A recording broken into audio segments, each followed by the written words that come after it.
आज अपन LLB second year के administrative law के बारे में कुछ एडमिनिस्ट्रेटिव लॉ के महत्व और कारणों के बारे में और उनके जुडिक्शन के बारे में बात करेंगे। तो प्रशासनिक विधि प्रशासन के विभिन्न अंगों के अधिकारों तथा उनके संगठनों की विवेचना करती है।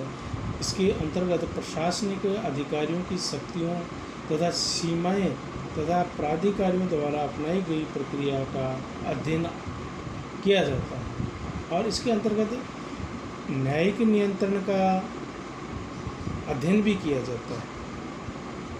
तो हम कह सकते हैं कि इसमें अपनाई गई प्रक्रिया, अधिकारियों द्वारा अपनाई गई प्रक्रिया तथा इसके अंतर्गत न्यायिक नियंत्रण के बारे में भी अध्ययन करते हैं। प्रशासनिक प्राधिकारियों की शक्तियाँ विधायी, न्यायिक और कार्यकारिणी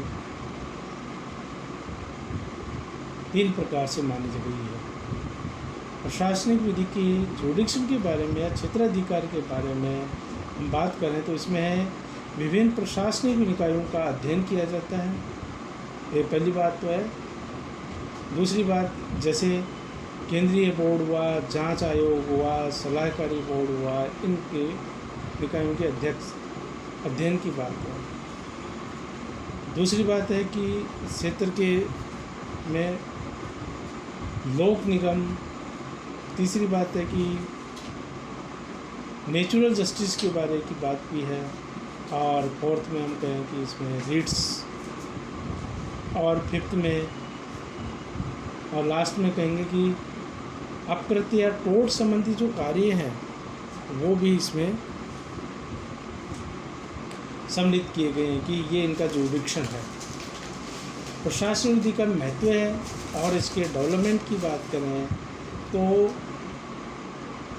यह है कि राज्य के कार्यों में लोक कल्याणकारिता का दृष्टिकोण होना चाहिए, ये है इसमें। दूसरी बात है, प्रशासन विधि के महत्व में औद्योगिकरण तथा नगरीकरण की बात है, तो इंडस्ट्रियलाइजेशन होना चाहिए। और दूसरी बात है कि नगरीकरण की बात भी, इसका महत्व की बात कहेंगे कि प्रशासन का महत्व है इसमें। तीसरी बात है लोक जीवन पर प्रशासनिक हस्तक्षेप। आगे हम बात करें तो विज्ञान तथा टेक्नोलॉजी का विकास व उत्पन्न समस्याओं भी इसी क्षेत्राधिकार में या इनके महत्व के बारे में आती है। नेक्स्ट में हम बात करें विविध क्षेत्र में सरल रीति से न्याय सुलभ कराना, ये भी प्रशासन विधि के महत्व के रूप में देखा जाता है। नेक्स्ट है आर्थिक संसाधनों का विकेंद्रीकरण तथा आर्थिक व सामाजिक न्याय भी इनकी डेवलपमेंट या इनका जो कार्य है या इनका जो इम्पोर्टेंस या महत्व की बात है तो ये इसमें सम्मिलित किया गया। अब हम करें प्रशासन विधि के कार्य। प्रशासनिक विधि का उद्गम और स्रोत की बात करें तो भारत में प्रशासन विधि के प्रमुख स्रोत हैं। पहला है संविधान। संविधान की बात करते हैं तो इसमें आर्टिकल 32, आर्टिकल 226 रिट्स की बात आ रही है सुप्रीम कोर्ट और हाई कोर्ट में, और आर्टिकल 136 136 जिसमें सुप्रीम कोर्ट को अपील मंजूर करने के लिए विशेष इजाज़त सुप्रीम कोर्ट द्वारा दी जाती है, तो वो इसे 136 में आती है, 136 में है। आर्टिकल 299 है, आर्टिकल 300 ये जो टोट्स व कॉन्ट्रैक्ट के बारे में बात करते हैं, आप करते हैं संविधान भंग के मामलों में भी आर्टिकल 299 और आर्टिकल 300 भी इन्हीं की में है। और आर्टिकल भारतीय संविधान का 310 व 311 कर्मचारियों की सेवा संबंधी शर्तों के बारे में भी, ये भी भारतीय लोग कहें कि भारत में प्रशासन विधि के स्रोतों में माना गया। आर्टिकल 263 के अंतर्राज्यीय परिषद का गठन और अनुच्छेद 280 जिसमें वित्त आयोग का गठन, और अनुच्छेद 282 में अंतर्राज्यीय जल विवाद, और अनुच्छेद 315 लोक सेवा आयोग का गठन। आर्टिकल 315 में लोक सेवा आयोग के गठन, और आर्टिकल भारतीय कॉन्स्टिट्यूशन के आर्टिकल 329 329 में निर्वाचन आयोग का गठन है, ये सम्मिलित है। दूसरा जो है वो है, हम कहेंगे कि ये परिनियम,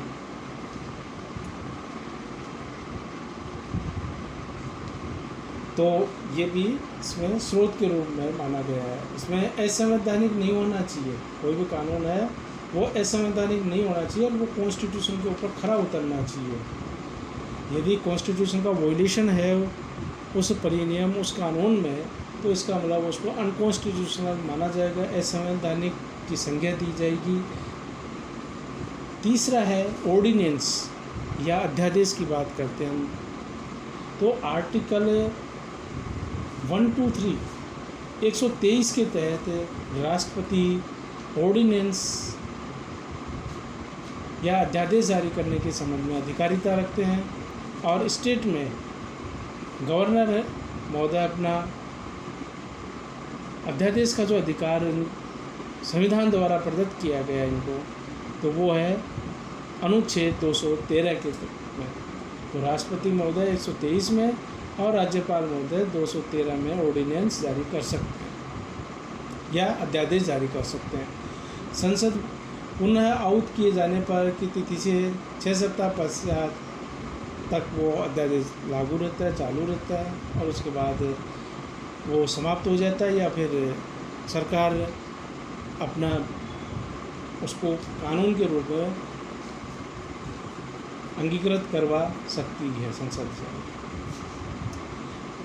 मंत्रिमंडल की सहमति से जारी किया जाता है ये ऑर्डिनेंस, और सदन का एक अंग ही बैठक में है तो भी जारी किया जा सकता है।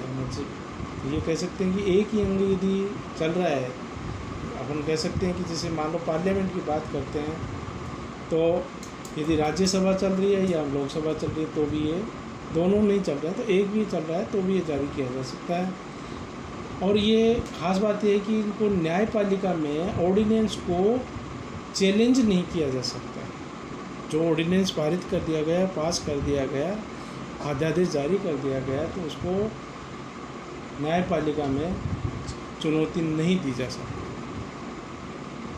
प्रत्याशित विधान, प्रत्याशित विधान का मतलब है कि अपने अधिकार को अन्य संस्था को डेलीगेट कर देना। भारत में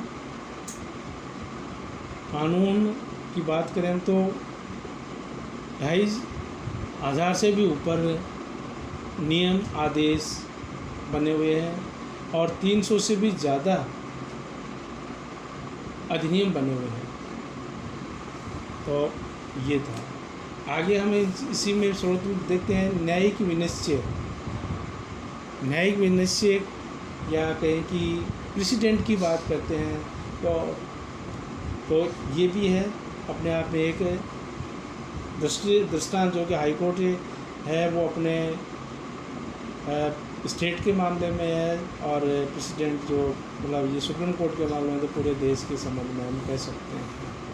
और नेक्स्ट है विधि सादृश्य और प्रशासनिक विधान, और इसमें जो आगे है वो है समितियों द्वारा प्रत्यावेदन। और रूल ऑफ लॉ की बात भी करते हैं अपने कि विधि का शासन, विधि की सर्वोच्चता होनी चाहिए, विधि के समक्ष समता होनी चाहिए, इक्विटी की बात है, और विधि की भावना सर्वव्यापकता होनी चाहिए। और ये आर्टिकल भारतीय संविधान के 13 में भी है।